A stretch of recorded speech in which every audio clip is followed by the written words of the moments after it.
তাপদাহের কারণে hit alert জারি করায় সরকারি প্রাথমিক বিদ্যালয়ের অ্যাসেম্বলি বন্ধ রাখার সিদ্ধান্ত নিয়েছে প্রাথমিক এবং গণশিক্ষা মন্ত্রণালয়। ঈদের ছুটির পর স্কুল খোলার আগের দিন শনিবার প্রাথমিক এবং গণশিক্ষা মন্ত্রণালয় এই সিদ্ধান্তের কথা জানায়।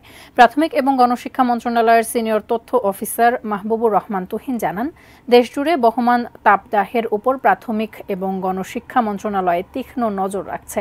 পরিস্থিতি বিবেচনায় দেশের সকল সরকারি প্রাথমিক বিদ্যালয়ে অ্যাসেম্বলি পরবর্তী নির্দেশনা না দেওয়া পর্যন্ত বন্ধ থাকবে।